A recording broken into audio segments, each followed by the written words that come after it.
Okay, तो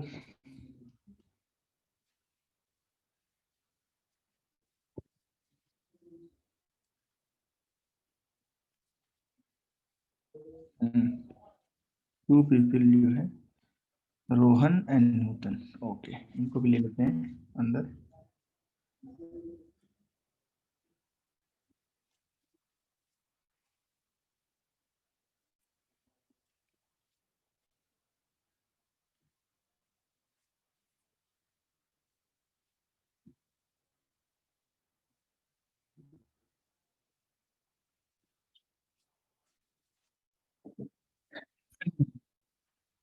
नहीं, तो जो बात यहाँ पे चल रही है वो ये है कि अगर हम लोग CH4 के अंदर देखें, CH4 में वैलेंस बॉन्ड थ्योरी यूज किया जाए,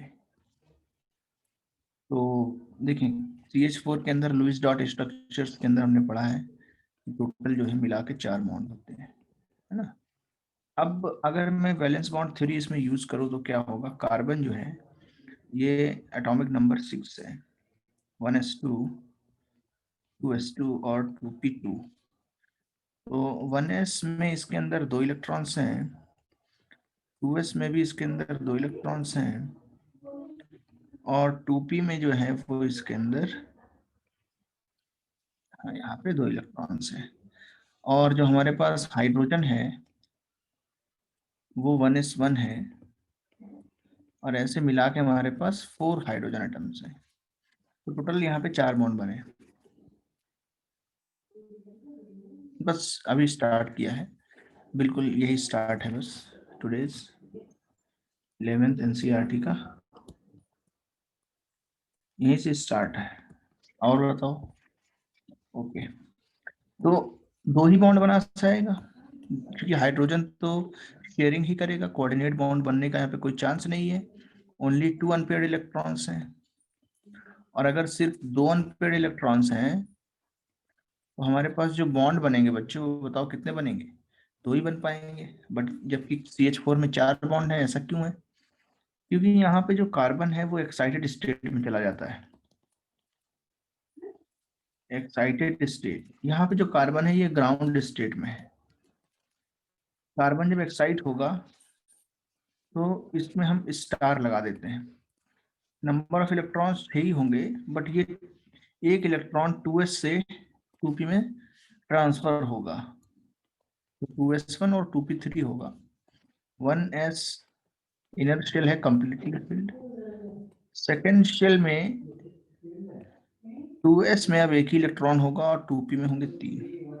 now there are 4 unpaired electrons, तो अनपेड इलेक्ट्रॉन्स अब कितने होंगे, 4। तो ये जो है हुआ है एक्साइटेशन, इसमें एनर्जी एक्चुअली यूज हुई है, बट आफ्टर द बॉन्डिंग जब CH4 में चारों बॉन्ड बनेंगे बहुत ज्यादा अमाउंट में एनर्जी रिलीज होगी, और यहाँ पे जो एनर्जी एब्जॉर्ब हुई है इस एनर्जी को ओवरकम कर देगी, मीन्स ओवरऑल जो है वो स्टेबल रहेगा।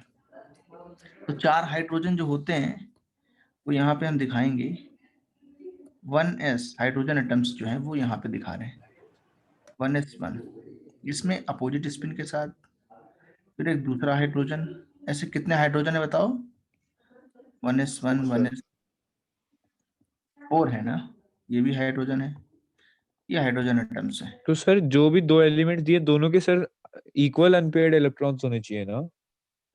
नहीं, हाँ, जितने बॉन्ड बनने चाहिए ना, सिंगल बॉन्ड, जैसे 4 हाँ बॉन्ड जी बन सर। रहे हैं, तो हमारे पास 4 हाफ फील्ड ऑर्बिटल्स चाहिए। कितने चाहिए इस एटम्स के पास, 4। 4 हाफ फील्ड, तभी तो बनेंगे, तभी यस तो सर। इसके बीच शेयरिंग होगी। जैसे यहाँ पे हो रही, देखो एक बॉन्ड बना, फिर दूसरा बॉन्ड बना, यस सर। ऐसे शेयर होंगे। तो ये टोटल कितने बॉन्ड बनाएंगे, 4। तो अगर मैं इसको यहाँ पे दिखाने की कोशिश करूँ तो कार्बन जो एटम है इसको मैं एक डॉट से दिखा रहा हूँ, सेंट्रल एटम, फिर उसका 2s ऑर्बिटल है, देखो यहाँ पे 2s, और उसके बाद में उसके पास 2px भी है, 2py भी है और 2pz भी है, तीनों हैं। तो 2px जो होगा वो हम ऐसे दिखा रहे हैं उसको, ये है। 2py जो है वो हम इसको ऐसे दिखा रहे हैं। और जो हमारे पास 2pz होगा उसको दिखाने के लिए हमें दूसरा कलर भी यूज कर ले रहे हैं। ये 2pz है। अब ये हमारा कार्बन का एक्साइटेड स्टेट में हो गया। सब में एक एक इलेक्ट्रॉन है ना। देखा जाए तो यहाँ पे भी एक इलेक्ट्रॉन सिर्फ है। इसमें कहीं पे दिखा सकते हो एक इलेक्ट्रॉन है, इसमें इधर दिखा सकते हो कि भाई इसके पास एक इलेक्ट्रॉन है, कहीं पे भी दिखा दो एक ऑर्बिटल में, दोनों लोब्स में से किसी एक। और जो अंदर एस है स्फेरिकल वाला, उसके पास भी एक इलेक्ट्रॉन है। ठीक है। तो अब जो हाइड्रोजन है वो तो सारे स्फेरिकल होते हैं, तो हाइड्रोजन पहले जो बॉन्डिंग करेगा वो यहाँ पे 2s से कर सकता है, या 2px या 2py या 2pz से। s जो होगा ना, s 2s वाला, ये कैसा होता है हमारा, सिमेट्रिकल होता है। तो इसमें ऐसा नहीं है कि किसी पर्टिकुलर डायरेक्शन से उसको अटैक करना होगा। जो 1s हाइड्रोजन का होगा वो कहीं से भी आकर के इसमें मर्ज कर सकता है, ऐसे भी हो सकता है, ऐसे भी हो सकता है ना, क्योंकि ये नॉन डायरेक्शनल होते हैं स्फेरिकल। और जहां पे जिस डायरेक्शन से करेंगे वही उसकी इंटरन्यूक्लियर एक्सिस हो जाएगी। समझ रहे हो, ऐसे भी हो सकते हैं, क्योंकि ये 2s है और ये 1s, तो ये आकर के मर्ज होंगे।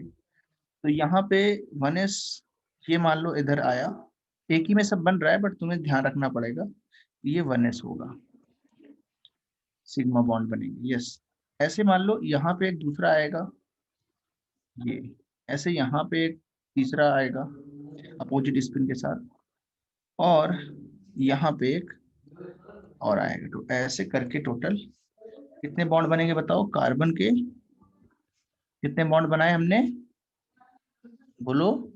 4 सर। और ये सारे क्या हैं, सिग्मा बॉन्ड्स। नाउ अगर मैं एंगल्स की बात करूं, तो जो हमारा 2px होगा उनके बीच, 2py के बीच में 90 डिग्री एंगल होता है। और इसी तरीके से जो 2pz होता है, इनके आपस में एंगल्स भी कितने होते हैं, बोलो, 90 90। डिग्री। तो और एस वाला जो है वो किसी भी डायरेक्शन से आ सकता है। तो उसमें हम एग्जैक्टली नहीं बोल सकते कि, तो एस वाला ऑर्बिटल है, 1s और 2s के बीच जो बॉन्ड बना है वो दूसरों से कितने एंगल पे होगा, उसमें हम कमेंट नहीं कर सकते हैं। लेकिन हम अगर यहाँ पे ये लिखें कि मान लो ये s वाला बॉन्ड है, तो लिखेंगे ये सिग्मा बॉन्ड किसको किसको मिलके बना के बना है, 2s और 1s। Got it. मान लो ऊपर वाला हमने मान लिया 2s और 1s से बना है, कोई एक मान लो। फिर इसको लिखेंगे ये मान लो 2s और 2p x से बना है, और ये वाला 2s और 2p y से बना है। और एक अंदर की तरफ होगा जो है ना, ये अंदर होगा, ये किससे बना होगा, 2s और 2p z से। इस प्लेन पे नहीं है एक्चुअली, ये 3 डायमेंशनल स्ट्रक्चर है, समझ रहे हो कि नहीं। तो ये अंदर की तरफ जो ऑर्बिटल था उस पे बना हुआ है तीसरा बॉन्ड। तो इनके बीच के एंगल्स कितने हैं बोलो, 90 डिग्री, 90 डिग्री, है ना। और ये 1s और 2s वाला जो है, इसमें हम एग्जैक्टली नहीं बोल सकते वो किस डायरेक्शन से अटैच हुआ है। तो प्रैक्टिकली क्या पता हुआ, जो 1s और 2s बॉन्ड होगा, है ना, ये वाला बॉन्ड, फिर आएगा 1s और 2p बॉन्ड, सॉरी 2s और 2p बॉन्ड।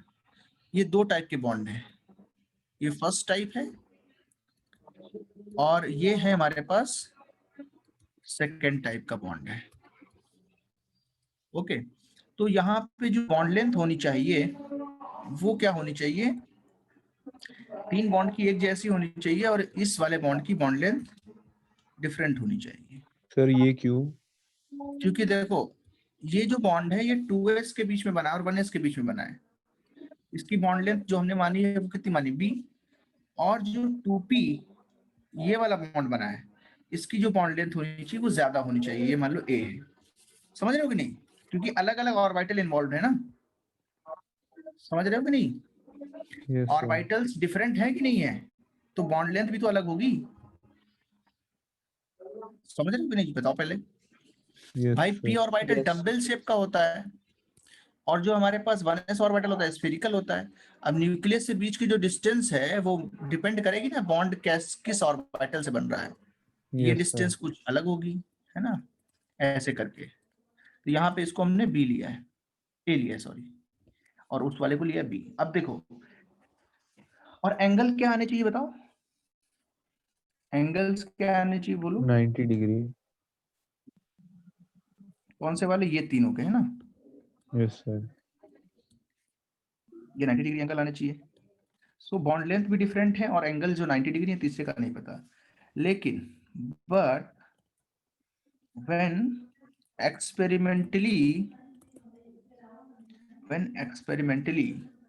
CH4 मॉलिक्यूल को जब स्टडी किया जाता है,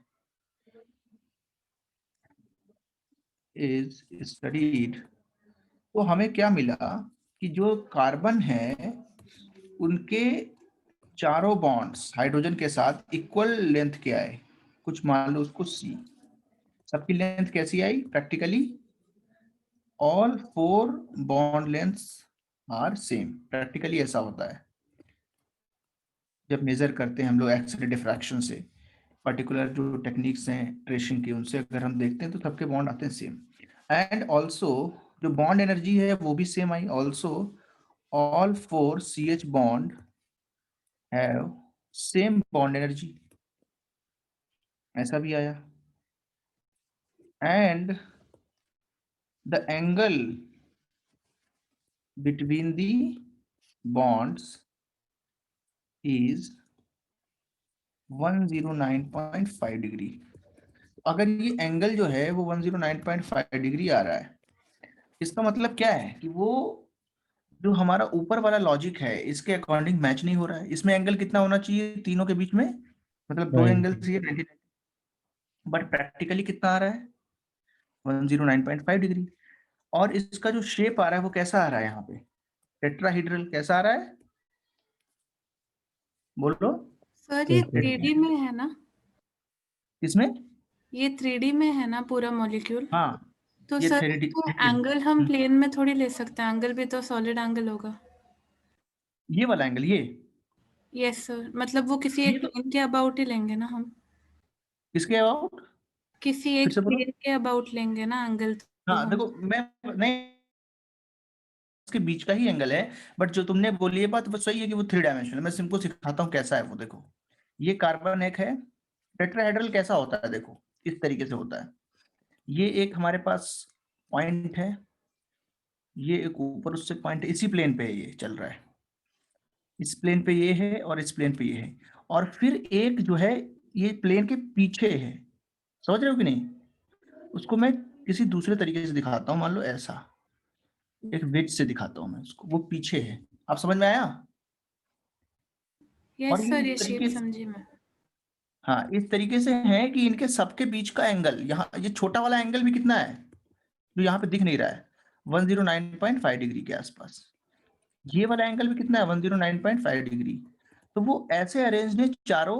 ये वाला पूरा बिल्कुल सीधा नहीं है, ये भी थोड़ा सा अंदर होगा, लेकिन इन्हीं भी तीन को हम लेंगे तो ऑलमोस्ट एक प्लेन बोल सकते हैं। ये थोड़ा सा अंदर की तरफ झुका होगा। और इनको जब हम मैच करेंगे ना इस तरीके से, तो एक टेट्राहेड्रल बनता है। ये आपस में सब क्या होते हैं? ज्वाइंट। तो इतना कॉम्प्लेक्स नहीं बनाते हम लोग, सिर्फ हम लोग ऐसे दिखाते हैं। ये ऐसे बनाया और एक ऊपर वर्टेक्स दिखाई और ऐसे मिला दिया। ये जो शेप होता है इसको क्या बोलते हैं हम लोग? टेट्राहेड्रल या टेट्राहेड्रॉन। तो 3 डायमेंशनल शेप है ये, 3D है। और इन सबके बीच में जो बॉन्ड एंगल्स हैं, या तुम ये बोल सकते हो जैसे ये वाला जो है और ये, इसके बीच का एंगल कितना है? 109 डिग्री। तो एक प्लेन पे नहीं है। ये स्ट्रक्चर कैसा है? Non planar. समझ गए? तो ये एक सॉलिड हमारे पास 3 डायमेंशनल स्ट्रक्चर आता है टेट्राहेड्रन का। बट बैलेंस बॉन्ड थ्योरी तो इसको एक्सप्लेन नहीं कर पा रही है ना। समझ पा रहे हो कि नहीं? क्या वैलेंस बॉन्ड थ्योरी से इसको एक्सप्लेन कर पा रहे हो?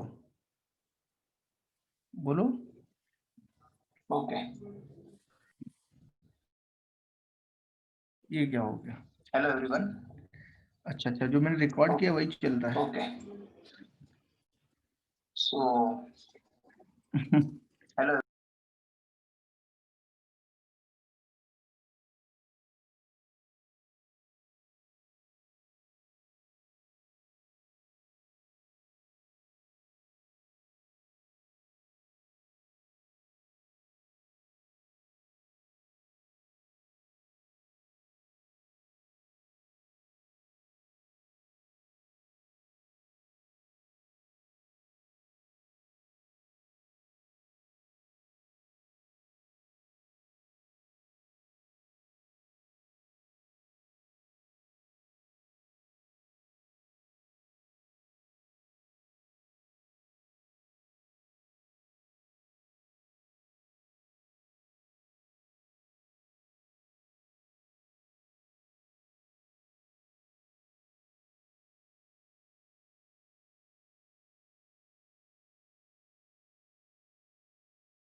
तो ये थोड़ा सा इसका है चक्कर। ऑफलाइन रिकॉर्डिंग जो है मुझे एक्सपेरिमेंट तुम लोग के साथ ही करना पड़ रहा है। ये कुछ बच्चों को जो है मुझे रिकॉर्ड करके देना है, 12th वालों को, तो वो हमको लगता है 15 मिनट ही चलता है, उसके बाद फिर से बंद हो जाता है। चलो ठीक है, देखेंगे उसको। सर 2 मिनट के आ, आप ऊपर कर सकते हो, नोट करना था थोड़ा सा। हाँ, इसको एक बार नोट करें फिर आगे बढ़े।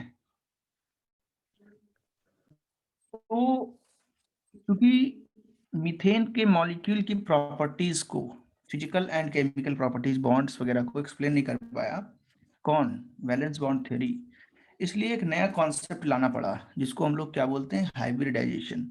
हाइब्रिडाइजेशन जो है वो एक प्योरली हाइपोथेटिकल कॉन्सेप्ट है,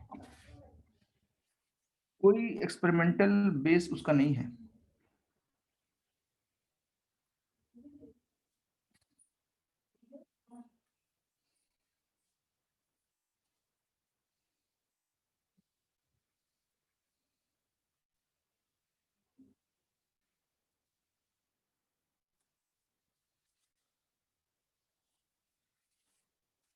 हाँ, इसको लिखने रहने दो। ये हो गया सबका जो स्क्रीन पे दिख रहा है अभी,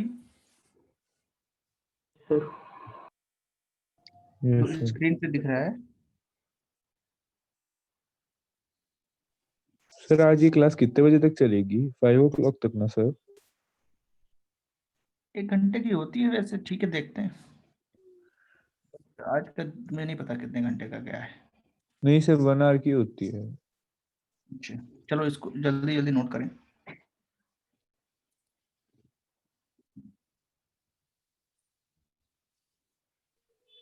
सर मेरे को ये वाला पार्ट नहीं समझ आया सर, कि मतलब ये बीच का ये जो आपने 2s और 1s ये जो लिखा है आपने बनाया डायग्राम। ये एक तरीके का शेयरिंग हो रहा है ना, जो यहाँ पे दिख रहा है, यहाँ पे ये जो है, ये यस सर। यहाँ पे दिखाया है, और नहीं क्या, नहीं सर, ये राइट वाला उसके राइट में। यहाँ पे ये। इसके नीचे सर, इसके नीचे। ये अच्छा, यस सर। ये जो सिग्मा बॉन्ड्स हैं, कोई पूछता है किन किन ऑर्बिटल्स के बीच बने, तो कैसे बताओगे? यस सर, ये कैसे मैं। 5:30 टाइमिंग है, ठीक है, उसको तुम लोग के ऊपर है, तुम लोग जब तक पढ़ोगे तब तक पढ़ाएंगे, कोई बात नहीं है उसमें। तुम लोग पढ़ो तो पहले। सुनो इधर, ये सी है, ये यस एक सर। एच है, ये एच है और ये एच है। यस तो सर। ये हाइड्रोजन जो है इसका तो 1s ऑर्बिटल ही होगा हमेशा, है ना? Yes sir. और कार्बन के कौन कौन से हैं? एक जगह 1s है, एक जगह एक 2px है, एक जगह 2py है, टू एक पी जगह वाई 2pz है 2pz है। है ना? Yes sir. बस उसी को लिख दिया है, समझ अच्छा रहे हो? सर। Yes sir. हाँ, ये किनके किनके बीच बना है ऐसा क्वेश्चन पूछा जा सकता है, बट चूंकि इससे एक्चुअल में एक्सप्लेन नहीं हो पा रहा है ना, यस सर। एक्सप्लेन नहीं हो पा रहा, मतलब ये जो कॉन्सेप्ट है ये गलत है, इसकी जगह पे कोई और कॉन्सेप्ट आना चाहिए, वही कॉन्सेप्ट जो आगे आएगा। अकॉर्डिंग टू वीबीटी अगर पूछता है तो यही सही है। अकॉर्डिंग टू वीबीटी कभी कभी पूछता है एंगल कितना होगा, तो 90 डिग्री आंसर देना होता है, ठीक है। Okay. But okay actual sir. में वो भले गलत हो प्रैक्टिकली, बट जैसे उसने लिख दिया according to VBT the angle between C H bond in, ऐसे करके पूछ दिया उसने क्वेश्चन, तो वो तुम्हें देखना पड़ेगा क्या पूछता है वो। Okay sir. ये हो गया।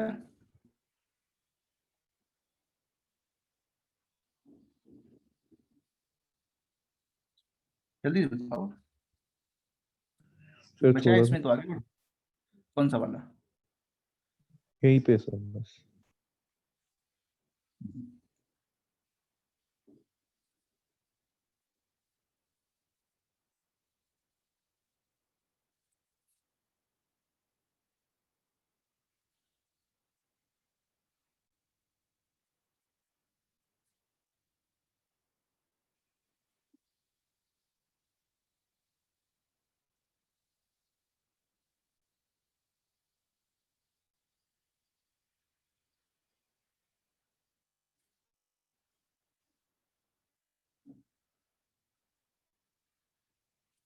अब तो हो गया होगा,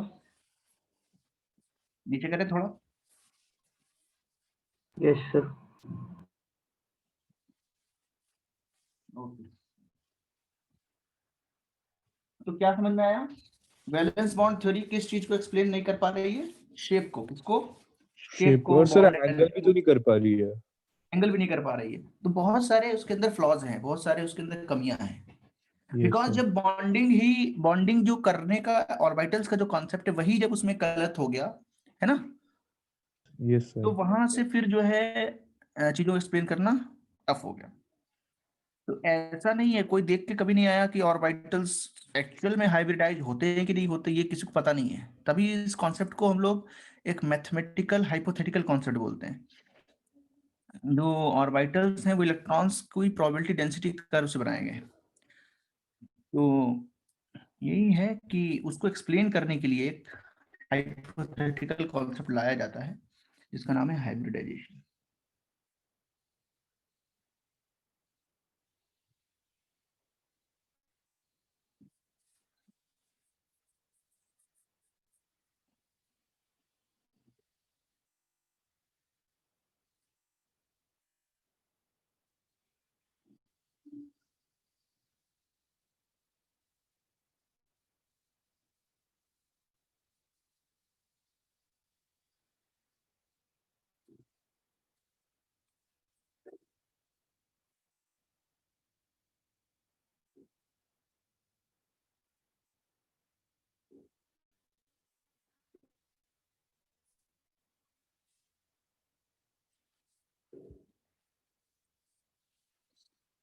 अगला है।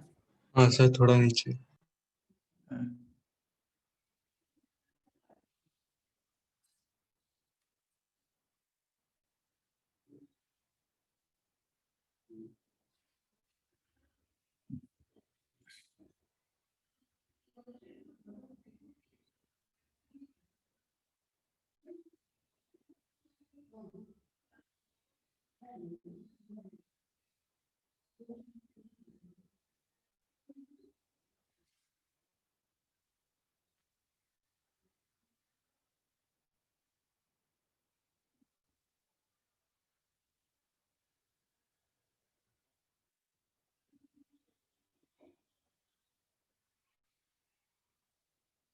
हो गया। Yes sir. ओके।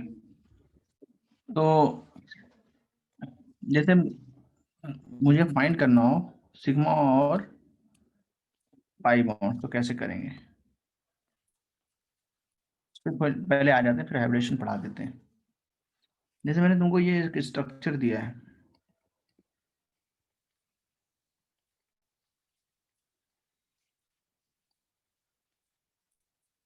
इसमें बताने हैं कितने सिग्मा है कितने पाई है। फिर तुमको मैंने ये दिया है, जो कॉर्नर्स हैं वो कार्बन एटम्स हैं, ठीक है। कॉर्नर्स क्या होते हैं, कार्बन एटम्स। ये IUPAC में पढ़ाया जाएगा।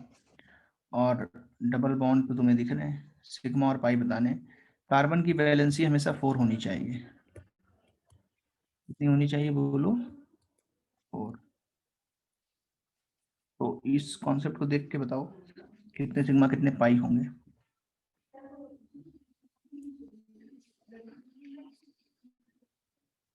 तो इसमें देखो ट्राई जब करोगे,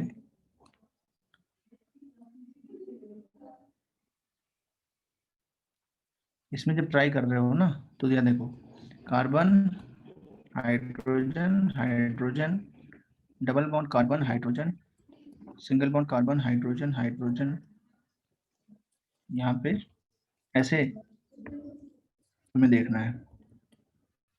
फिर कार्बन हाइड्रोजन हाइड्रोजन।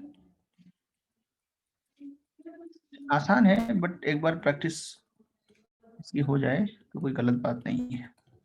कितने सिग्मा बॉन्ड है, तो पहला बॉन्ड बनता है किसी भी दो एटम के बीच, वो सिग्मा होता है।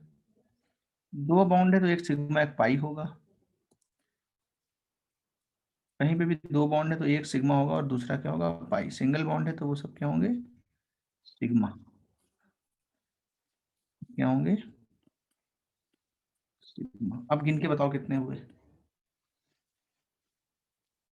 1 2 3 4 5 6 7 8 9 10 11 12 13 14 15 16 17 18 19 20। क्या 20 हुए हैं, क्या गिनने में दिक्कत है कुछ।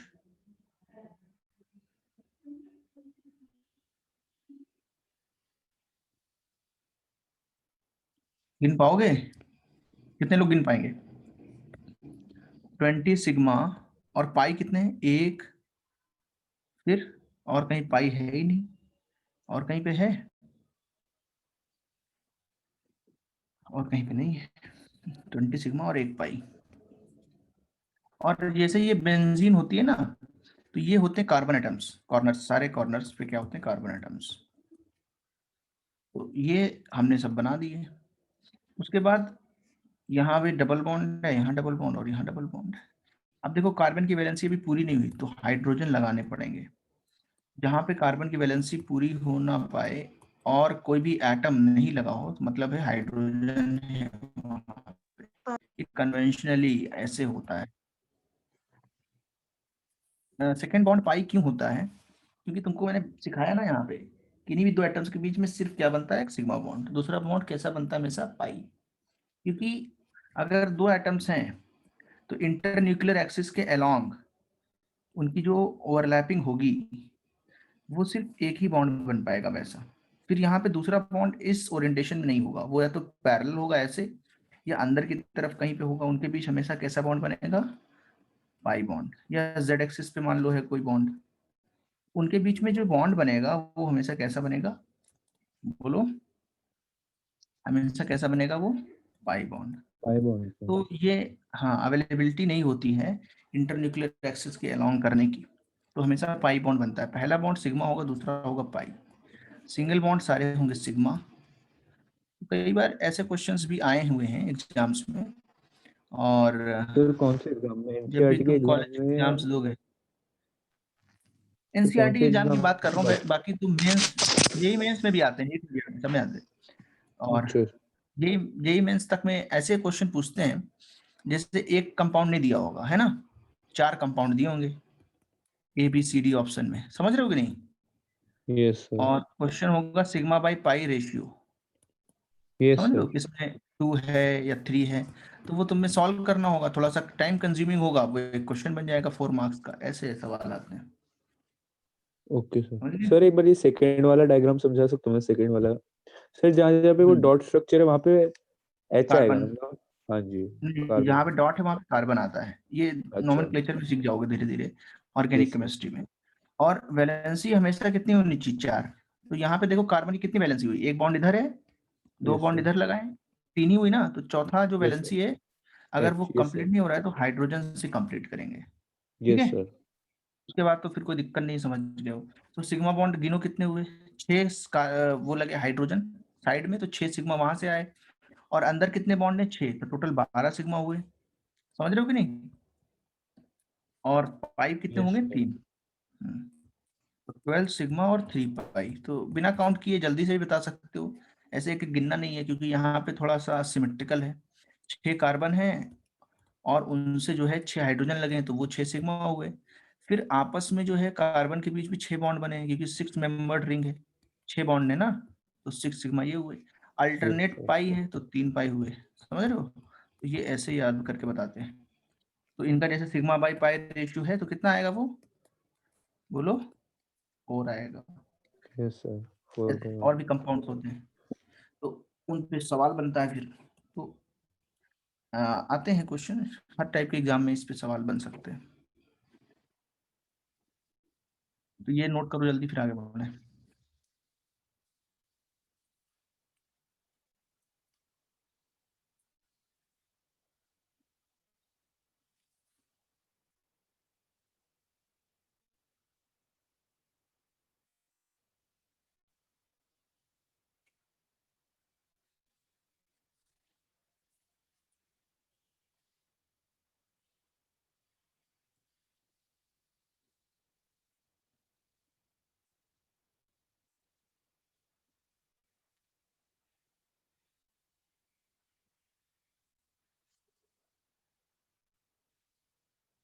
आगे बढ़ा दे। हाँ जी सर। ओके, देखो, तो वापस से आ जाते हैं CH4 वाली जो कंडीशन आ गई थी, प्रॉब्लम जो आ गई थी CH4 के केस में। ऐसी बहुत जगह पे प्रॉब्लम्स हैं। तो फर्स्ट जो नोन प्रॉब्लम हुई वो CH4 की हुई है ना, तो उस पर काम करना स्टार्ट किया गया। तो हाइब्रिडाइजेशन का कॉन्सेप्ट आता है वहां पे, कॉन्सेप्ट ऑफ हाइब्रिडाइजेशन।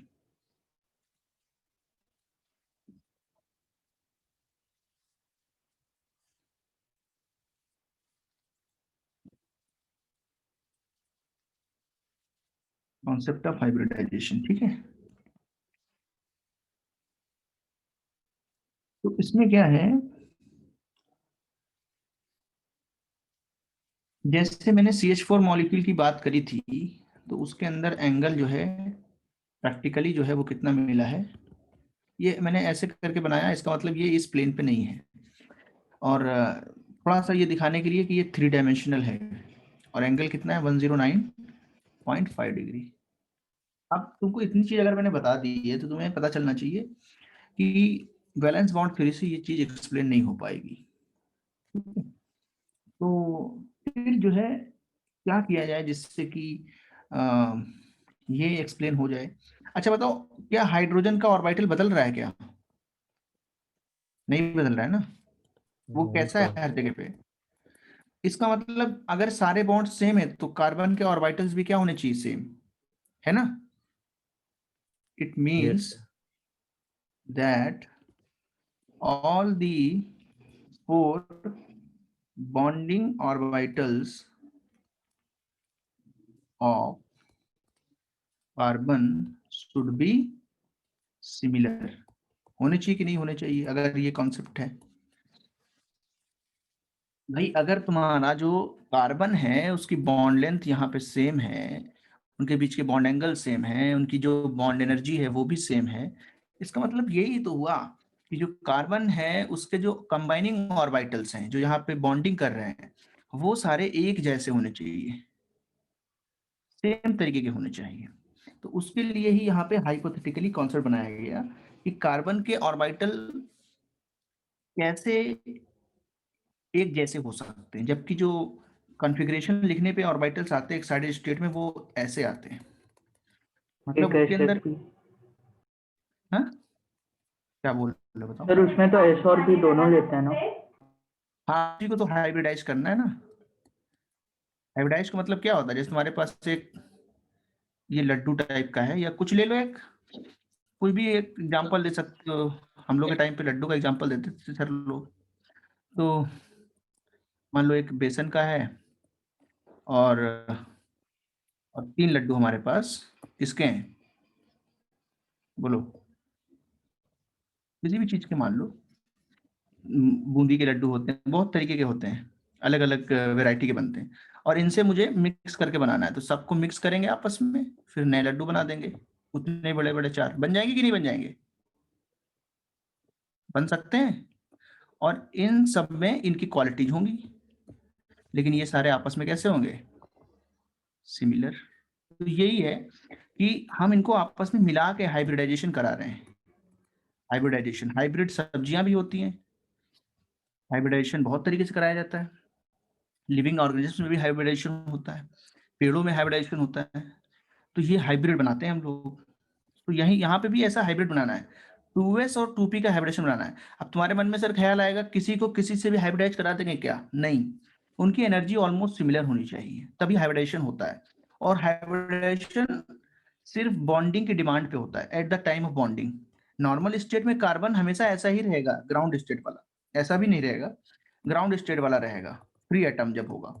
लेकिन जब बॉन्डिंग करता है तो पहले ये एक्साइट होता है, फिर उससे भी काम नहीं चलता है तो फिर ये क्या होता है, हाइब्रिडाइज होता है। तो मैं उसको पहले लिखाता हूँ होता क्या है सर हाइब्रिडाइजेशन। एक्साइटेड स्टेट में स्टेबल भी हो जाता होगा ना कार्बन का। नहीं नहीं, ऐसा नहीं है, उसके लिए तो सर एक्चुअली क्योंकि और एनर्जी रिक्वायर्ड होती है। नहीं, उसकी नहीं सर, आपने वजह ये बोला है, था सिंगल रहे सब में तो स्टेबल ज्यादा हो जाता है या। वो तो बात है ना, वो तुम्हारी बात सही है, लेकिन यहाँ पे रूल वायलेट हो रहा है ना, अगर ऐसा करते हैं तो फिर ये रूल वायलेशन हुआ कि नहीं हुआ, किसका। Yes sir. हाँ, क्या रूल था बताओ, अफबाउ प्रिंसिपल। पहले यस वो सर। सिंगल सिंगल जाएंगे, दैट इज डिफरेंट थिंग, लेकिन यहाँ पे पहले 2s लेस एनर्जी का है उसको तो पहले भरने दो।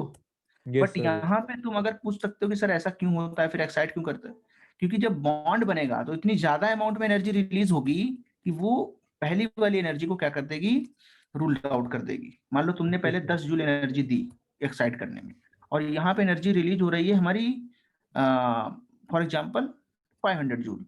तो ये जो है इतनी ज्यादा एनर्जी रिलीज हो रही है कि ये कंपेंसेट हो जाएगा यहाँ पे, समझ ओके रहे हो? सर। तो ये कॉन्सेप्ट है। अच्छा, हाइब्रिडेशन जो है हो रहा है, सब कुछ तुमको समझ में आ रहा है, उसके बारे में थोड़ा सा लिखना पड़ेगा तब चीजें क्लियर होंगी। तो हाइब्रिडेशन क्या होता है उसको लिखता हूँ मैं। तुमको ये तो समझा दिया कि चारों बॉन्ड सेम होने चाहिए, एक लड्डू वाला एग्जांपल भी दे दिया, पता नहीं तुम लोग उसको समझ पाए कि नहीं। बहुत ज्यादा लोग समझ गए होंगे अगर जो लड्डू ही बोलते होंगे, सब नहीं तो लड्डू बोलते हैं। इंटरमिक्सिंग ऑफ, ये इंटरमिक्सिंग हो रही है, मिक्स कर रहे हैं आपस में। It is the intermixing of pure atomic orbitals. पहले मिक्स करो, उसके बाद नए बनाओ orbitals at the time of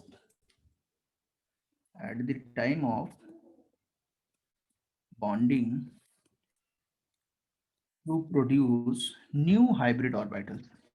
बताओ किस समय हाइब्रिडेशन होता है, किस मोमेंट पे हाइब्रिडेशन होता है, बोलो। बॉन्ड बनाते समय। हाँ, बॉन्ड बनाते समय, हर टाइम नहीं होता है। और एक ही एटम के ऑर्बिटल्स के बीच होता है, ऐसा नहीं कि एक कार्बन का ऑर्बिटल ले लिया नाइट्रोजन का और हाइब्रिडेशन करा दिया, ऐसा नहीं होता है। रसगुल्ले का लड्डू के साथ नहीं होगा, लड्डू का लड्डू के साथ होगा। तो ये तुम्हें याद रखना है। सिमिलर सेम एटम होना चाहिए, कुछ और नहीं है, सेम एटम के ऑर्बिटल्स हैं, उनके बीच ही हमें हाइब्रिडेशन कराना है। विच हैव सेम या सिमिलर लिख सकते हो, विच हैव सिमिलर एनर्जीज। ठीक है, ये कॉन्सेप्ट है। ऑलमोस्ट सिमिलर लिख सकते हो क्योंकि तुम बोलोगे सर 2s और 2p में फर्क है, बट इतना नहीं। प्रिंसिपल क्वांटम नंबर अगर सेम है तो ऑलमोस्ट जो है एनर्जी में गैप है, लेकिन इतना भी ज्यादा नहीं कि बहुत ज्यादा ही हो। ये मेन जो है एनर्जी डिसाइडिंग होता है, मेन एनर्जी के लिए एन की बात करते हैं, और एल जो डिफरेंट है उससे एनर्जी में गैप है, बट बहुत ज्यादा नहीं। हम लोग उसको कंसिडरेबल मान सकते हैं हाइब्रिडेशन के लिए। तो क्या होता है, it is the intermixing of pure atomic orbitals eight the time of bonding to produce new hybrid orbitals which have almost similar energies। यहाँ पे एक और चीज लिखना है, ये मैं समझ रहा था कि कुछ और लिखा रहा हूँ। यहाँ पे ये मैंने लिखा है intermixing of pure atomic orbitals having, यहाँ पे लिखो almost same energies at the time of bonding to produce new orbitals which have same shape, ये जो बन गए उनकी बात हो रही है, एंड सिमिलर एनर्जी। मतलब क्या है, देखो समझो इसको। मान लो हमारे पास एक s ऑर्बिटल था और हमारे पास एक p ऑर्बिटल था। एक s था, ये एक मतलब इसका नंबर बता रहा, और एक p था, है ना, सेम एनर्जी के हैं। मान लो ये, मान लो सेकेंड सेल के हैं दोनों, 2s और 2p वाले एक एक है। अब जब इनको मिक्स करेंगे ना तो यहाँ पे सिमिलर एनर्जी के दो ऑर्बिटल बनेंगे ऐसे, जिनके शेप बिल्कुल सेम होंगे और जिनकी एनर्जी भी क्या होंगी, बिल्कुल सेम होंगी। ऐसे बनेंगे, ये दो बनेंगे। दो अगर मिक्स करें तो कितने बने, 2 हाइब्रिड ऑर्बिटल्स, इनके शेप और एनर्जी क्या है, सेम। इनकी ऑलमोस्ट सेम एनर्जी थी, लेकिन हाइब्रिडेशन के बाद जो बना है उनके शेप भी बिल्कुल सेम है और उनकी एनर्जी भी सेम है। तो यहाँ पे जो नीचे लिखा है वो न्यू ऑर्बिटल्स के लिए लग रहा है, मतलब जो हाइब्रिड बने हैं उनके बारे में बता रहा है। और ऊपर जो लिख दिया हमने हैविंग ऑलमोस्ट सेम एनर्जीज, वो उनके लिए लिखा है जिनको आपस में मिक्स करा जा रहा है, जैसे 2s और 2p। ये बात तुम्हें समझनी है। मतलब अगर मैं 3 ऑर्बिटल्स को मिक्स करूंगा तो बताओ नए कितने बनेंगे, सर 3 ही बनेंगे ना? 3 ही बनेंगे, यस। जितने मिक्स होते हैं ना उतने ही number of orbitals hybrid new बनते हैं। अगर हमने 5 मिक्स करे तो नए भी 5 बनेंगे, ऐसा कॉन्सेप्ट है ये। और जो 5 बनेंगे ना उनके सबके शेप एक जैसे होंगे, उनकी सबकी जो एनर्जीज होंगी वो ऑलमोस्ट सबकी सिमिलर होंगी, बिल्कुल सेम सेम एनर्जी होंगी। एंड एक और बात याद रखना, इनके जो शेप होते हैं ना वो सबके ऐसे ही दिखाए जाते हैं, एक बड़ा लोब एक छोटा लोब। कोई भी हाइब्रिड ऑर्बिटल हो, कैसे भी हाइब्रिडेशन में, उसमें एक बड़ा लोब होगा एक छोटा लोब होगा। और ये वाला जो लोब है वो बॉन्डिंग में पार्टिसिपेट करता है, बॉन्डिंग इससे होती है। ये वाला जो लोब है ये केवल दिखाने के लिए, ये पैसिव होता है, ये दिखाने वाला लोब है केवल, इसका कुछ काम नहीं है। क्योंकि ये एक हाइपोथेटिकल कॉन्सेप्ट है, इसलिए ये डिसाइड किया गया। जिस समय ये थ्योरी दी उन्होंने साइंटिस्ट ने, तो ये पर्टिकुलर कॉन्सेप्ट सामने रखा ताकि चीजों को आसान बनाया जा सके। मैक्सिमम कितने, ये बिल्कुल अच्छा क्वेश्चन है तुम्हारा। 7 तक तो क्वेश्चंस में आते हैं, 7 तक तो माना जाता है हाइब्रिडेशन हो पाएगा। उससे ज्यादा पे होना पे क्या हो जाता है, इतना ज्यादा रिपल्सन बढ़ जाते हैं और 3D स्पेस में पॉसिबल नहीं होता है। तो 7 तक तुम्हें देखने को मिलेंगे। सर आप एक आधा क्वेश्चन दे सकते हो, थोड़ा कॉन्सेप्ट क्लियर हो जाएगा। हाँ हाँ, इसमें तो देंगे ही। उसमें तो बहुत, अभी तो केवल तुम्हें लिखना है, इसके लिए रुका हुआ मैं। Okay sir, sorry. अभी तो पॉस्टुलेट लिखाने ना इसके, अभी तो आधा ही बताया है। ये तो ओके ऊपर सर। ऊपर का बताया ना। ओके ये सर। इतना बताया कि इंटरमिक्सिंग होती है प्योर एटॉमिक ऑर्बिटल्स की, जिनकी एनर्जी ऑलमोस्ट सेम होती है। उसके बाद जो नए बनते हैं उनकी एनर्जी बिल्कुल सिमिलर होती है, ऑलमोस्ट भी नहीं, सेम ही सेम है। मान ओके लो सर। तीनों तीनों 100 जूल के 3 बने। और उसके बाद जो न्यू हाइब्रिड ऑर्बिटल बनता है, उसके नंबर्स कंबाइनिंग ऑर्बिटल्स के की इंटरमिक्सिंग हो रही है। जैसे हमने 4 मिक्स किए तो नए 4 बनेंगे। जो हमने 4 मिक्स किए थे उनकी एनर्जी हो सकती है हल्की फुल्की डिफरेंट हो। मान लो एक 3s का हो और 3 3p के हो, कोई बात नहीं, मिक्सिंग होगी। लेकिन जब नए 4 बनेंगे तो उनकी एनर्जी सबकी ऑलमोस्ट, बिल्कुल ऑलमोस्ट वर्ड नहीं यूज करें, ऑलमोस्ट सिमिलर हटा के सिमिलर लिखो, सिर्फ सेम लिखो, सेम एनर्जी होगी। एंड जो उनके शेप होंगे वो बिल्कुल एक जैसे होंगे। क्योंकि ये हाइपोथेटिकल है, कोई तुमसे पूछने वाला नहीं है। हाइपोथेटिकल जो चीजें होती है उसमें हमारे पास आइडियलिस्टिक कंडीशन है कि हाँ एक जैसे बिल्कुल है, क्योंकि किसी को दिखाना नहीं है कि चलो अब एटम के अंदर घुसो और मुझे दिखाओ ऐसा बनता है कि नहीं। तो वो सब नहीं है, क्योंकि इससे प्रैक्टिकल चीजें एक्सप्लेन हो रही हैं। अगर मैंने ऐसा ऑर्बिटल माना तो तुरंत CH4 एक्सप्लेन हो जाएगा। CH4 में चारों ऑर्बिटल सेम होने चाहिए, वो यहाँ से समझ में आ रहा है। उसमें चारों ऑर्बिटल अगर सेम है तभी तो उसकी बॉन्ड स्ट्रेंथ सेम है, इसलिए बॉन्ड एनर्जी भी ऑलमोस्ट सबकी सेम होती है। देन उसके बाद उसके अंदर जो शेप है वो भी डिसाइड हो जाता है उससे। तो उस पर अभी आगे बात सर होगी। लेकिन CH4 में VBT के तो पोस्टुलेट्स मतलब टूट रहे हैं ना, जैसे 90 डिग्री एंगल नहीं है। हाँ, तो VBT थ्योरी गलत हो गई ना, आउट मतलब यस सर, गलत वही कह नहीं रहा बोल हूँ। सकते, ये बोल सकते हैं कि हाइब्रिडेशन आने के बाद वो आउटडेटेड हो गई, वो चीजों को एक्सप्लेन नहीं कर पाई। Okay sir. तो उसके एक्सप्लेनेशन ठीक नहीं थे, तो हमने हाइब्रिडेशन की एक हाइपोथेटिकल कॉन्सेप्ट लाया। आगे बढ़ाएं, पॉस्टुलेट्स लिखा देता हूँ मैं इसके। ओके, तो सर एक मिनट पॉस्टुलेट्स थोड़ा क्या है? बोलेगा। हाँ, तो ये जो चीजें तुम्हारे मन में है कि 3 होगा, क्या होगा, 4 होगा, वो सब नीचे लिखने वाला हूँ मैं।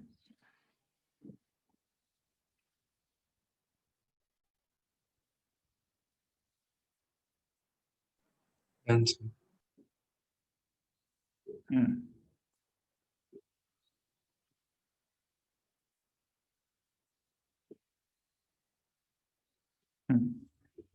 ओके, पॉस्टुलेट्स ऑफ हाइब्रिडाइजेशन लिखो। पॉस्टुलेट्स जो है इस थ्योरी के क्या है, क्या चीजें हमने अज्यूम करी हैं, क्या चीजें मानी हैं, वो यहाँ पे लिखनी पड़ेंगी। क्या थ्योरी है ये? पहला तो है कि ये एक हाइपोथेटिकल है, it is a hypothetical concept.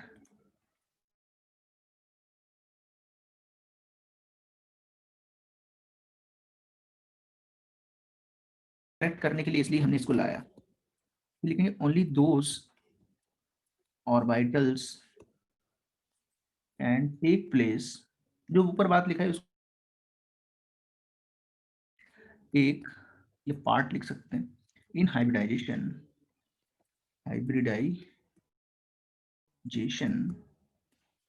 जिनकी एनर्जी ऑलमोस्ट सेम हो, विच हैव ऑलमोस्ट सेम या सिमिलर सिमिलर एनर्जीज।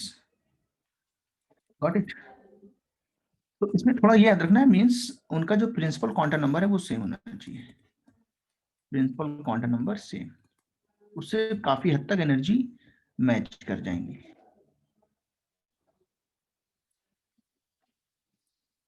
एक बात हो गई। नेक्स्ट जो बात है वो ये है कि अब हाइब्रिडेशन चलो हो गया, अब उसके बाद क्या होगा। तो लिखेंगे the number of hybrid orbitals, जो हाइब्रिड ऑर्बिटल्स बनेंगे उनके नंबर जनरेटेड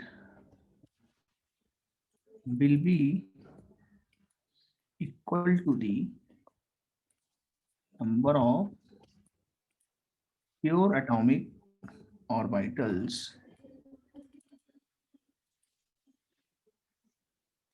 taking part, या जो इंटरमिक्सिंग हो रहे हैं, taking part in hybridisation.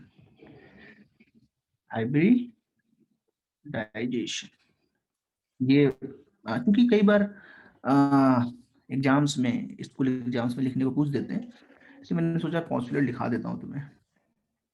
All 3 type of orbitals, मतलब जो ऑर्बिटल्स हैं वो 3 टाइप के हो सकते हैं ये वाले। कैसे? जिसमें इलेक्ट्रॉन हो, जिसमें इलेक्ट्रॉन ना हो, या जिसमें हाफ फील्ड इलेक्ट्रॉन, सब के सब हाइब्रिडेशन में पार्टिसिपेट कर सकते हैं। ठीक है। Having a pair of electron, मतलब जिसमें लोन पेयर हो। हैविंग अनपेयर्ड इलेक्ट्रॉन, अगर उसमें अनपेयर्ड इलेक्ट्रॉन है, सिंगल है। और एक ऐसा ऑर्बिटल हो जो कंप्लीटली एम्प्टी हो, वैकेंट ऑर्बिटल लिख सकते हैं। चलो कंप्लीटली एम्प्टी लिख देते हैं। Can take part in hybridisation. समझ रहे हो? शॉर्ट में भी लिख सकते हो, हाइब्रिडेशन HP करके लिख लो। मतलब अगर ऐसा ऑर्बिटल है, इसको तो छोड़ ही दो, 2s ले लो, 1s तो अकेला होता है बेचारा। तो खाली ऑर्बिटल भी हो कोई, वो भी पार्टिसिपेट कर सकता है। ये चांस 2p में ज्यादा बनता है, 2s में भी नहीं बनता है। मुझे पता चल जाएगा धीरे धीरे क्यों। तो ये सबके सब क्या कर सकते हैं, बोलो? सारे के सारे क्या हो सकते हैं? हाइब्रिडाइजेशन में पार्ट ले सकते हैं। हाँ, दोनों है भरे तब भी हो सकता है, आधा भरा है वो भी ले सकता है, खाली वाला है वो भी ले सकता है। गिवन दैट कि जो ऊपर की कंडीशंस है वो फॉलो हो रही हैं, तो ये काम हो सकता है। समझ में आया? और इसको लिख रहे हो साथ में तो बहुत अच्छा है, वैसे मैं दिखा दूंगा। ABCDE पे आ गए ना। दो हाइब्रिड ऑर्बिटल को रिप्रेजेंट कैसे करते हैं, मतलब उसको दिखाने का तरीका क्या है, ऊपर बताया था मैंने। The hybrid orbitals, orbital is represented as, कैसे दिखाते हैं? एक बड़ा लोब, बस ये बिगर लोब है, ये स्मॉलर लोब है। अब उसमें क्या लिखें, दिखिए रहा बिगर और स्मॉलर। ये जो स्मॉलर, जो बिगर लोब है ना, ये वाला लोब जो इसमें इलेक्ट्रॉन क्लाउड है, इसमें इलेक्ट्रॉन क्लाउड है, और यहीं से बॉन्डिंग होगी, यही बॉन्डिंग में पार्टिसिपेट करेगा। और हाइब्रिड ऑर्बिटल जो हमेशा सिग्मा बॉन्ड बनाता है, हमेशा क्या बनाता है? हमेशा सिग्मा बॉन्ड बनाता है। अच्छा, ऊपर का लिखना है पहले क्या? चलो ऊपर का लिख लो, फिर और लिखाते हैं, बहुत चीजें बची बताने को इसमें। क्योंकि तुम लोग साथ में लिख रहे हो तो मैं सोच रहा हूँ कि ठीक है, लिखने दे तुमको।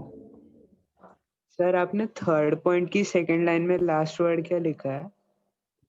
हाँ, सर आपने थर्ड पॉइंट की सेकंड लाइन में लास्ट वर्ड क्या लिखा है? थर्ड पॉइंट की सेकंड लाइन में लास्ट वर्ड प्योर, ये वाला, हाँ सर, यही तो है। प्योर। ओके, हाँ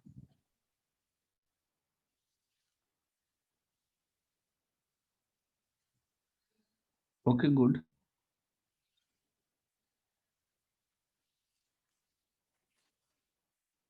सर मैंने सारे पॉइंट्स लिख के, बस एक बार ई वाला दिखा देना सर, लास्ट वाला।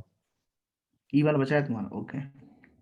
ये सर वो लास्ट वाला, बस वो सर वो लिख ही रहा था, आपने थोड़ा ऊपर कर दिया था इसलिए लास्ट पॉइंट। ठीक। अच्छा, सी से लिखना है क्या? सी तक हुआ था, सी तक तो दिख रहा था ना उस पेज में। अब डी से लिखो।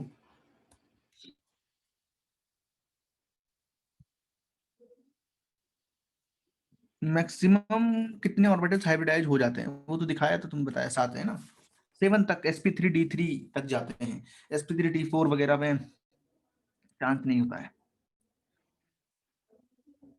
वो बहुत इंपॉर्टेंट कॉन्सेप्ट है।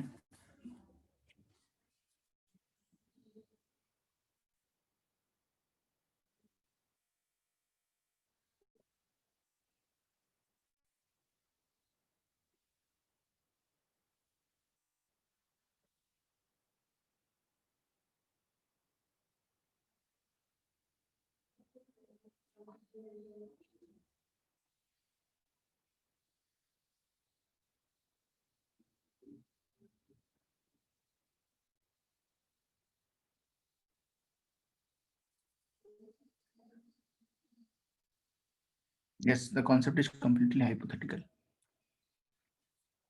Hypothetical concept, क्योंकि भाई देखो आर्यन, तुमने जो पूछा है ना, जैसे ऐसे तुम फर्ज करो कि जैसे किसी ने बोला है कि भाई ये जो बॉन्ड है, सबसे आसान यही तुम्हारे लिए भी है, तुमने कम पढ़ा है बहुत इसलिए।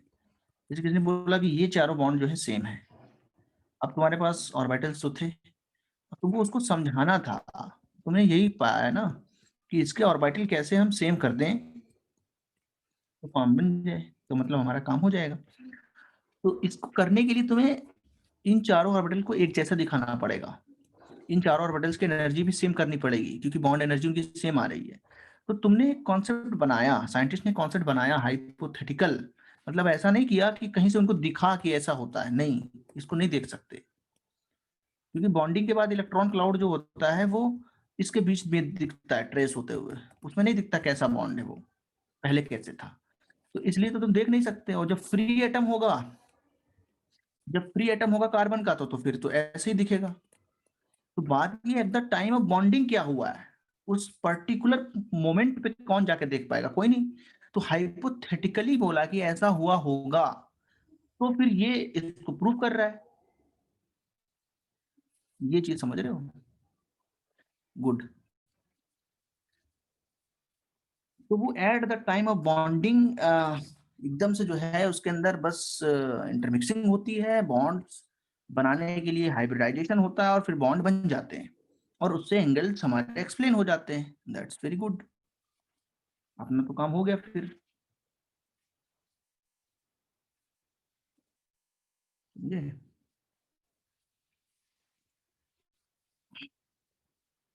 तो हाइब्रिड ऑर्बिटल को रिप्रेजेंट करने का जो तरीका है, एक बड़ा लोब एक छोटा लोब, ठीक है।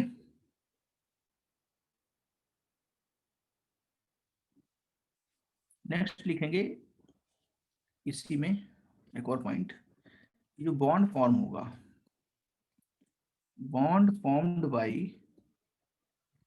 hybrid orbital, hybrid orbitals are stronger than bond formed by pure atomic orbitals। ऐसा क्यों होता है मालूम है? ऐसा इसलिए होता है बिकॉज ये ज्यादा डायरेक्शनल भी हैं और ये बॉन्डिंग के लिए स्पेशली बने हैं, बिकॉज सिर्फ बॉन्ड बनाने के लिए ही इनको बनाया गया है। ये जो बन रहे हैं ना, ये सिर्फ बॉन्ड बनाने के लिए ही बन रहे हैं, तो इनसे जो बॉन्डिंग होगी वो काफी तगड़ी होगी। स्पेशल बॉन्ड बनाने के लिए इनका फॉर्मेशन हुआ है, इसलिए जो हाइब्रिड ऑर्बिटल्स से केमिकल बॉन्ड बनते हैं वो बहुत स्ट्रांग होते हैं। फिर जी पॉइंट पे आ जाओ, इनका ओरिएंटेशन कैसे होता है, और हमें याद रखना है तो सर ये क्या? हाइपोथेटिकल है तो वो किस ग्राउंड पे बॉन्ड का स्ट्रेंथ बता रहे हैं? वो सही बात है, ये तुम्हारा अच्छा सवाल है, लेकिन ये इस लॉजिक पे बता रहा है कि जैसे जो हमने बॉन्ड एनर्जी देखी है डेटा, है ना, उसके अंदर ये बॉन्ड कैसे आए हैं, स्ट्रॉन्ग बॉन्ड कैसे बॉन्ड आए, ये बहुत स्ट्रॉन्ग।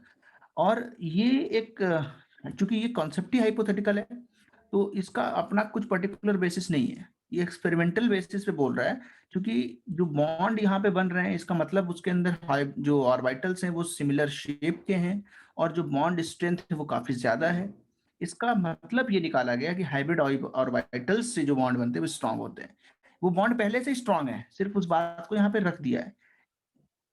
इस पर्टिकुलर चीज को प्रूफ डायरेक्ट नहीं किया जा सकता है ना, क्योंकि ये कॉन्सेप्ट ही हाइपोथेटिकल है, यही पूछा है ना तुमने। यस सर, वही पूछ रहे हैं। हाँ, तो ये सिर्फ एक बेस्ड ऑन द रिजल्ट्स है, रिजल्ट्स में ऐसा देखा गया कि हाँ भाई ये स्ट्रांग है, इसका मतलब हाइब्रिड से स्ट्रांग बनता है। और उसका एक्सप्लेनेशन जो है वो बहुत अजीब सा है कि भाई ये स्पेशली बॉन्ड्स के लिए बने हैं, जबकि वो बने नहीं है, वो तो हाइपोथेटिकल है।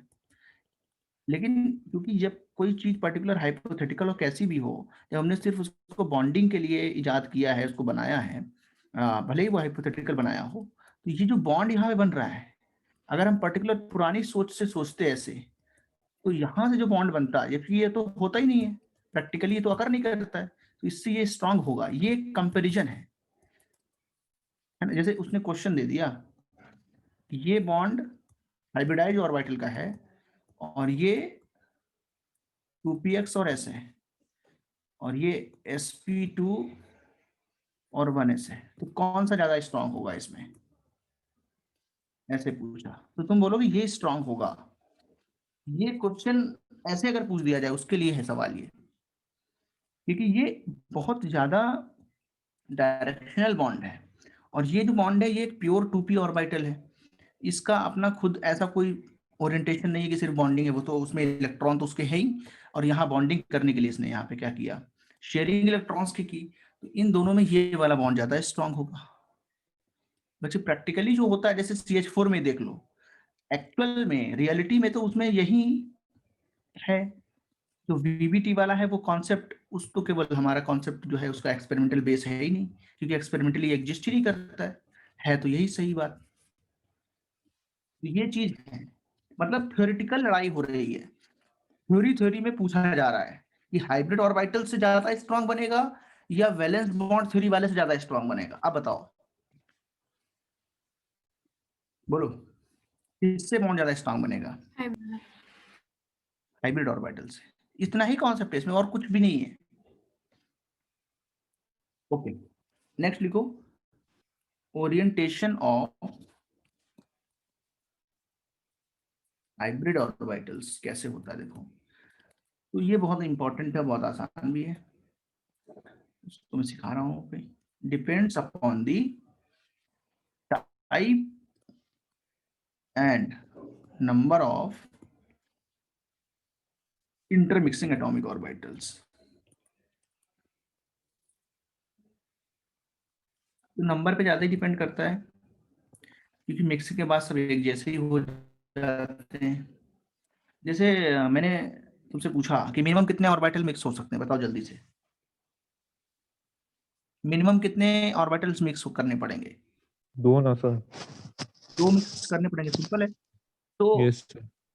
हाँ, अब उसमें जो है हमारी कंडीशन पहले क्या बनेगी, कंडीशन नंबर 1, जब हम एक 2s ऑर्बिटल लें, या 2s ना लिख के मैं लिखता हूँ 1s ऑर्बिटल, मतलब 1 प्रिंसिपल क्वांटम नंबर नहीं है, 1 नंबर है, 1s ऑर्बिटल किसी पर्टिकुलर शेल का, और उसके बाद जो p आएगा वो 1p ऑर्बिटल, ये लिए 1s लिया, इस पे ऐसे लिख लो 1s और 1p, तो ये मिक्स होके क्या बनाएंगे, 2sp हाइब्रिडाइज ऑर्बिटल। क्या बनाएंगे बोलो, ये नाम लिखना 2sp सीखना पड़ेगा। Hybridised orbital.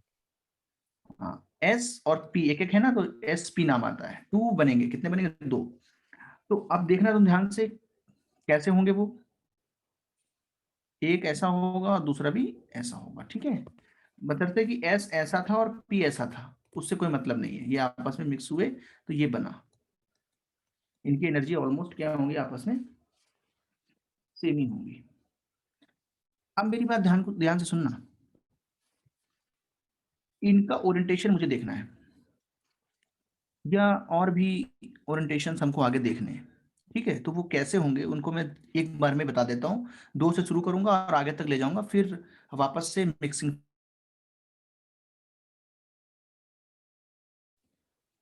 अच्छा चलो एक और ट्राई कर लेते हैं, देखते हैं।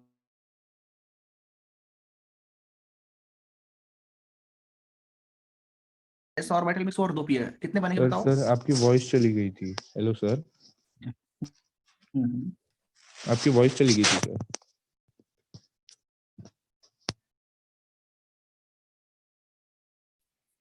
मैंने पूछा कि एक S मिक्स करना है और 2 P मिक्स करने हैं,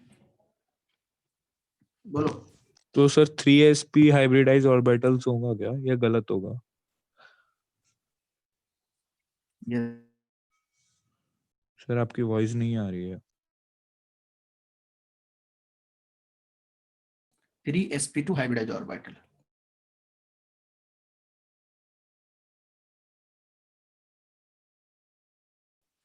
कितने लोग को नहीं आ रही है? सर ये क्या लिखा, 3sp स्क्वायर क्यों लिखा सर? वो sp2 लिखा है, जो स्क्वायर है वो 2 नंबर है। अच्छा जो नंबर है ना वो 2 उसका नंबर है। कट रही है आवाज, 1 मिनट, सही करेंगे उसको। सर, टाइम तो हो गया वैसे लेक्चर।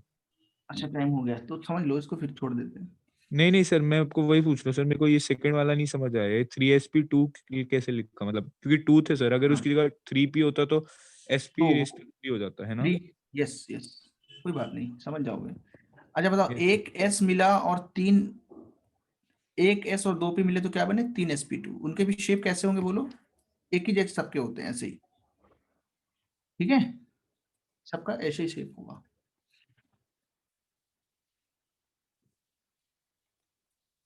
समझ में आया? मतलब yes एक sir. S और 3 P अगर मिलेंगे तो कितने बनेंगे, 4sp3 hybridise. 4sp3 hybridise orbitals. समझ में आ रहा है कि नहीं, तो बताओ, साथ में पूछते चलो अगर कहीं भी डाउट है, वैसे होना नहीं चाहिए, बहुत आसान यस है। सर। ऐसे बनेंगे, कितने कितने लिए हैं? मैं इधर वाले बनाना नहीं चाहता, चलो बना दे रहा हूँ, कोई दिक्कत नहीं है। समझ में आया? ये P है तीनों, यस सर। बोलो। सिमिलरली आगे भी बढ़ता जाएगा ऐसे ही, उसको दिखाने की जरूरत नहीं है अभी, बट तुम नाम तो बता दो। एक S, 3 P, उसके बाद क्या आएगा, सर ये तो लास्ट एक वाली D, सेम दे दिया। अच्छा, एक D भी तो, P में तो 3 ही ऑर्बिटल होते हैं ना बच्चे। तो सर इसका 5sp3d हम्म, हाइब्रिडाइज्ड समझ में आ रहा ऑर्बिटल। है सबको, हाइब्रिडाइज ऑर्बिटल्स, गॉट इट। तो उसको बना के नहीं दिखाएंगे अब। पांचवा देखो, एक S, 3 P और 2 D मिलेंगे तो क्या बनेगा, sir 6sp3d2 hybridise hybridised orbitals, orbital. Got it. ऐसे नंबर छठा तक पढ़ना है तुम्हें बस। एक S, 3 P और 3 D क्या बनेंगे, 7, बस यहीं तक तुम्हारे हैं सिलेबस में, खत्म। तो कितने टाइप का हाइब्रिडेशन हो सकता है बताओ, 6 टाइप का। कितने टाइप का हो सकता है, 6 टाइप का सर। इसको नोट करें, फिर ओरिएंटेशन बताते हैं, अभी ओरिएंटेशन नहीं बताया है। फिर आगे चल करके तो बहुत आसान हो जाएगा, इसकी ट्रिक होती है, क्लाइंट में ट्रिक बताएंगे और वहां से सीख जाओगे। मतलब कोई कंपाउंड लिखा है जैसे CO2, तो वहां से डायरेक्ट देख के बता देंगे, समझ रहे हो। NH3 लिखा है, उसको देख के बता देंगे हाइब्रिडेशन क्या होगा, नाइट्रोजन का, सेंट्रल एटम का। तो कुल मिला के आसान है, लेकिन ये बिल्कुल, हम लोग किस पे चल रहे हैं बताओ, हम लोग चल रहे हैं बेसिक मोड पे, हर चीज को एक्सप्लोर करते हुए अगर पढ़ना है तो ऐसे है। बोलो हो गया ये,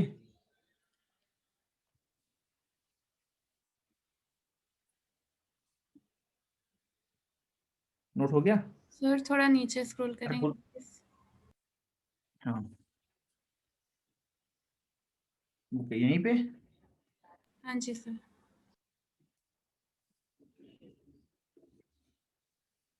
तो ये जितने भी ऑर्बिटल बनते हैं ना, इनकी आपस में एनर्जी कैसी होती है, सिमिलर।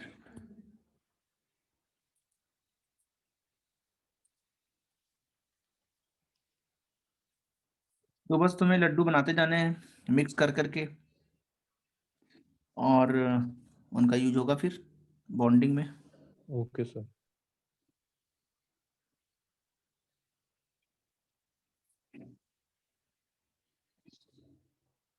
अच्छा, इनके अंदर कौन सा चार्ज भरा हुआ है, कोई बताएगा,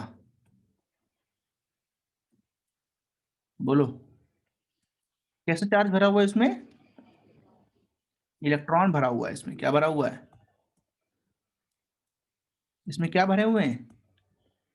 इलेक्ट्रॉन्स। तो ये आपस में रिपेल भी तो करेंगे जब इनको हम एक जगह रखेंगे। तो नेचुरली कोई भी सिस्टम हो, कोई भी हो, वो क्या चाहता है? मैक्सिमम स्टेबिलिटी चाहता है, बहुत ज़्यादा स्टेबल होना चाहता है। तो अगर स्टेबिलिटी उसको गेन करना है तो उसको क्या करना पड़ेगा? रिपल्सन्स को कम करना पड़ेगा। उनको क्या करना होता है? रिपल्सन्स को कम करना होता है, रिपल्सिव फोर्सेस को कम करना होता है। कैसे कम होगा देखो। तो सबसे पहले नंबर पे ले लेते हैं हम लोग sp ऑर्बिटल्स को। कितने होते हैं sp ऑर्बिटल्स एक साथ? 2 होते हैं ना। तो एक sp वाला ऐसा होगा।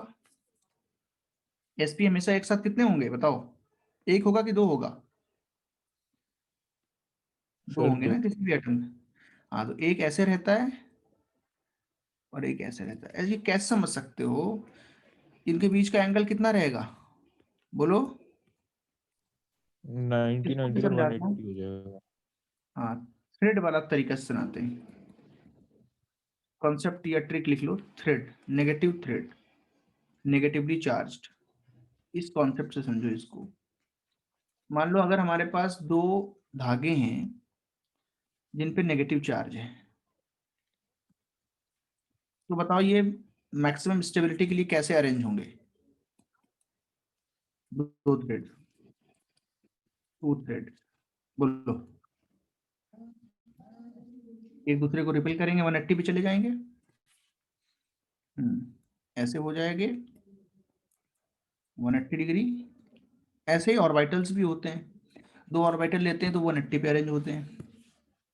ऐसे अगर हमारे पास 3 थ्रेड हों, 3 धागे हों, उनके उनके पूरे पे भी नेगेटिव चार्ज हो, पूरे पे भी नेगेटिव चार्ज है, पूरे पे नेगेटिव चार्ज है उन पे,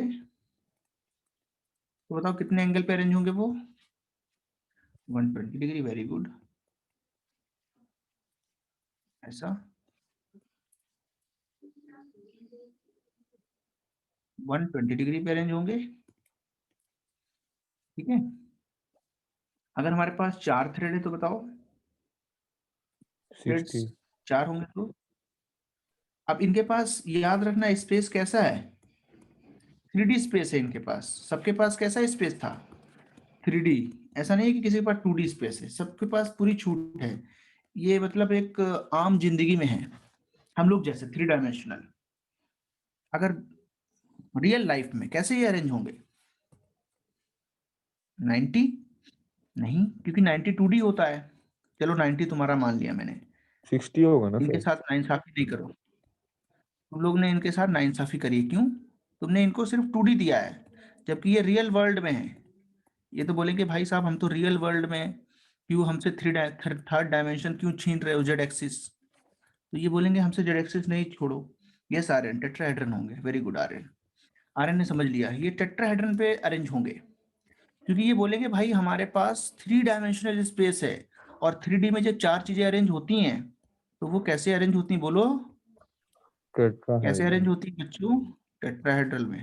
तो सर इसका इनके भी बीच का एंगल 100 कितना डिग्री होगा? एंगल जितना वो दिया था उसका उतना ही होगा। Yes sir 109.5। हाँ हाँ, यही होता है। ओके तो सर। ये 3D है, रियल लाइफ है। तो रियल लाइफ में ऐसे अरेंज होंगे। 2D जो है वो पेपर पे हम लोग बनाते, तो हमारे मन में वही बस जाता है ना। बचपन से लेके अभी तक तो 2D बनाया ना, क्योंकि वैसे ही सवाल थे। Yes 3 sir. Dimensional real world की चीजें कम थी। समझ में आया? बट ये तो धागे हाँ हैं। जी धागे कहाँ होते हैं? रियल वर्ल्ड में धागे होते हैं, उनको अपना अरेंज करना होता है। समझ गया सर। हम्म। तो बहुत आसान है।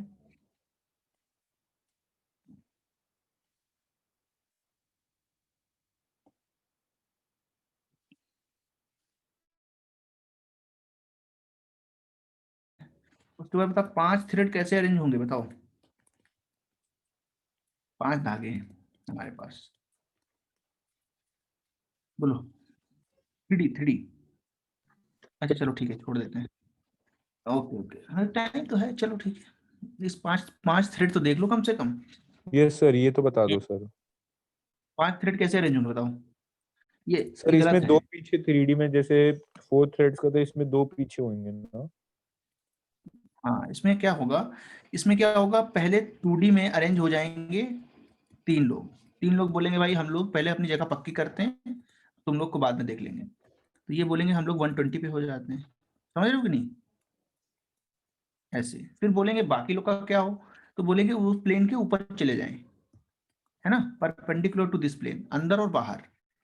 तो इसको दिखाने के लिए ऐसे दिखाते हैं यहाँ पे, इस तरीके से। मैं तो ऐसे भी नहीं दिखाता था, बट तुम लोग को मैं सोच रहा हूँ थोड़ा सा ठीक ही पता चले तो अच्छा है। ऐसे नहीं लिखना है, ये थ्रेड है, थ्रेड धागा है नेगेटिव चार्ज वाला, ऐसा। तो इनके बीच का एंगल कितना है? 90 डिग्री, समझ रहे हो? इसको क्या बोलते हैं, इसको क्या बोलते हैं, शेप को ट्राइगोनल बाई पिरामिडल, क्या बोलते हैं इसको? Trigonal bi pyramidal. क्यों? ये ऐसा है, ऐसे है, और इसके ऊपर और नीचे है। यहां से अगर इसको मिलाओगे तो एक पिरामिड ऊपर बनेगा। एक पिरामिड बना कि नहीं? सबको दिख रहा है पिरामिड? एक थोड़ा बोलो थोड़ा पिरामिड सर। था, और नीचे से भी एक पिरामिड बनता है, 2 पिरामिड बनते हैं। तो ये क्या होता है? Yes sir. Trigonal by pyramid. Trigonal क्यों बोलते हैं? क्योंकि जो इसका बेस है वो कैसा है? ट्राइंगल।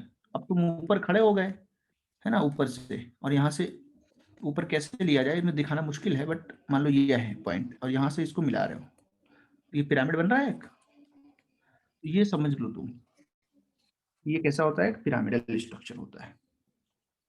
इसको अपना तुम जो है 3 डायमेंशनल देख सकते हो, हर जगह मिल जाएगा तुमको ये, इस तरीके से ऐसा। और इसके ऊपर है, इसके नीचे है, यहाँ से ऐसे मिलाओ। सर हाँ, ये 6 भी के लिए एक जेड के लॉन्ग भी बना देंगे। क्या? 6 थ्रेड्स के लिए सर एक जेड के लॉन्ग भी बना देंगे, मतलब एक और 90 डिग्री पे। नहीं, उसमें उसमें जो नीचे वाले होते हैं ना, वो ये जो है इक्विलेटरल ट्रायंगल में अरेंज हुए ना, नीचे वाले 3, समझ रहे हो कि नहीं? Yes sir. उसमें वो किसमें अरेंज होंगे बताओ, बोलो। 3 से बड़ा क्या होता है? श्योर। 4। तो 4 में अरेंज होंगे, मतलब स्क्वायर प्लेनर, एक स्क्वायर बनाएंगे। वो क्या बनाएंगे? एक स्क्वायर। स्क्वायर बनाएंगे। बोलेंगे भाई 4 लोग आ जाओ। 4 लोग पहले अरेंज होते हैं 90 डिग्री पे। क्यों? फिर अपने पास ऑप्शन नहीं है कुछ, क्योंकि 6 लोग है ना, 6 लोग कैसे अरेंज होंगे उतनी जगह में? तो बोलेंगे भाई 90 पे तो रहना पड़ेगा, कोई ऑप्शन नहीं है। और बोलेंगे 2 लोग बोलेंगे हम 90 डिग्री पे ऊपर नीचे चले जाते हैं, समझ रहे हो कि नहीं? ये ऊपर नीचे चले जाएंगे। तो कैसे दिखाओगे तुम? देख लो अपना। चलो मैं ऐसे दिखा देता हूँ, एक ऊपर एक नीचे। तो ये क्या है, क्या बनता है इससे बताओ? ये इसको जो शेप बनेगा ना, इनको जोड़ने पे मैं दिखाता हूँ तुमको। नीचे देखो, आराम से देखना तुम लोग, कोई दिक्कत नहीं है। तो सर फिर इनके बीच का एंगल क्या आया? 90 डिग्री है ना एंगल, सबके बीच का, हर एक के बीच का एंगल 90 डिग्री है। ओके। ये जो है ना, ये एक ऑक्टाहेड्रल बनाता है। क्या बनाता है? ये एक ऑक्टाहेड्रल बनता है, बोलो। ऑक्टाहेड्रल बहुत आसान है, कुछ है नहीं इसमें। एक मिनट रुको बस, ऐसे, और यहाँ पे एक ऐसे, और एक यहाँ पे, और इस तरीके से इसको जोड़ना है ऊपर से। ऑक्टाहेड्रल बनता है। क्या बनता है ये? ऑक्टाहेड्रल। इसको क्या बोलते हैं? ऑक्टाहेड्रल। इनके बीच के एंगल सब 90 डिग्री है। ये वाला एंगल भी 90 है क्योंकि ऊपर जा रहा है, ये वाला एंगल भी 90 है। तो ये शेप तुमको याद रखना होता है, ऑक्टाहेड्रल ऐसे, और ऊपर और नीचे परपेंडिकुलर है ये, ऐसे ऐसे मिलाओ सब कहीं से। एक ये क्या बन गया? स्क्वायर पिरामिड बना कि नहीं? ऊपर से क्या बना? ये स्क्वायर यस सर। शेप में पिरामिड बना। Yes sir. एक और पिरामिड बनाओ नीचे से। ये जब, इसको क्या बोल सकते हैं, एक और नाम क्या बोल सकते हैं इसका? Square bi pyramidal. क्या बोल सकते हैं? स्क्वायर मतलब इसका बेस स्क्वायर है, और बाई पिरामिड मतलब दोनों तरफ से पिरामिड बना है। स्क्वायर बाई पिरामिडल नाम अनकन्वेंशनल है। असली नाम क्या है? बोलो। ऑक्टाहेड्रल। हाँ, फर्क समझ में आया? 5 और 6 में क्या फर्क था? 5 और टोटल 6 में सर क्या फर्क था उसमें? 7 तक आता है ना सर, 7 तक। 7 वाला देख लो। चलो 7 थ्रेड में क्या होगा फिर लिख लेना बाद में, मुझे लगा कुछ लिखेंगे भी। ओके, क्या होना चाहिए बताओ? ये रेगुलर पेंटागन बनाएंगे। क्या बनाएंगे? ये पेंटागन बना लेते हो ना? मैं तो भूल गया इसकी फिर 5 साइड्स होती हैं। Yes sir. मैं बना देता हूँ, रुको। ऐसा कुछ तो वो थोड़ा बढ़िया बनना चाहिए तो अच्छा लगता है फिर। ये पेंटागन दिख रहा है सबको ऑलमोस्ट? बोलो। Yes sir. और हाँ, तो ये थ्रेड यहाँ से आ रहा है, ये जो पेंटागन तो बनाया है। अब ये एक्चुअल में बॉन्ड्स हैं, ऑर्बिटल्स ये हैं। ये जो थ्रेड्स हमने लिए वो ये वाले हैं, ऐसे ये दिखे अभी पांचों दिखे? कितना एंगल होगा ये बताओ? 72 सर, 72 ओके सर। सब में सेम होगा ना? और सर लेकिन ये तो 5 ही थ्रेड्स हुए, एक ऊपर और एक नीचे होगी, है ना हाँ सर? हाँ, एक ऊपर एक नीचे होगी, कहीं पे भी ले लो। चलो इधर ही ले लेते हैं, एक ऊपर जाएगा और एक नीचे जाएगा ऐसा। तो अजीब सा कॉम्प्लेक्स होता है, बट बनाना तो पड़ेगा ही। इतना बड़ा क्यों बनना है? ऐसे ले लो, ये एक और ये एक इसके नीचे, ये ऊपर नीचे, ये सब लगे हुए हैं। और इनको मिलाने पे क्या बनता है? बोलो। Pentagonal bi pyramidal. ऐसे ऐसे जोड़ते हैं, ऊपर नीचे से जोड़ते हैं, तो ये क्या बनता है? पेंटागोनल बाई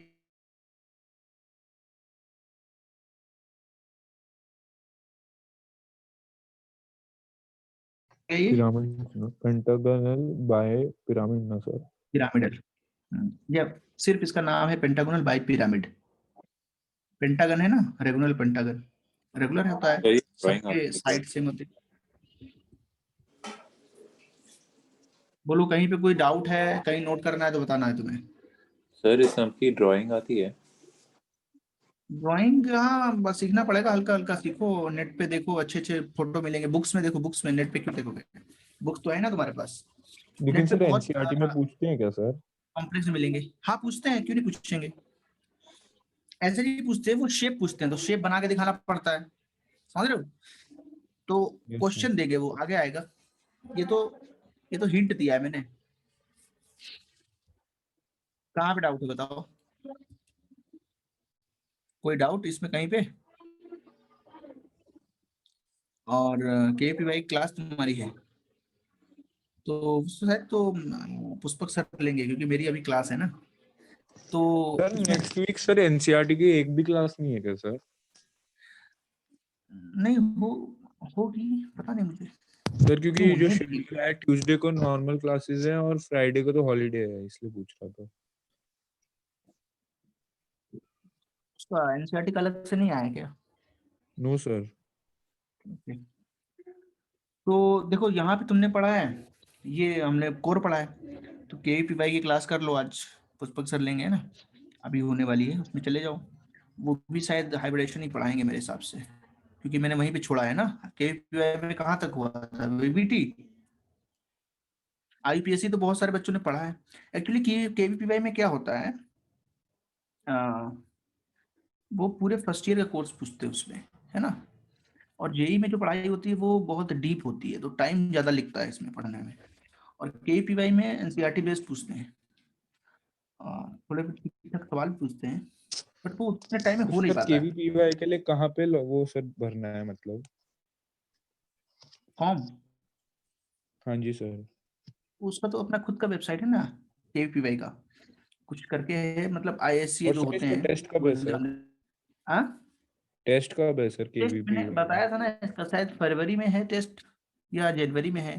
जैन एंड में है, 31st के रंग। 31 जैन में है। हाँ सर। Okay sir. तो ठीक, कोई बात नहीं। केवीपीवाई में यही है, छोटी छोटी चीजें तो पढ़ लेनी जल्दी जल्दी, क्लास उसकी हो रही है, जाके पढ़ लो वहाँ पे।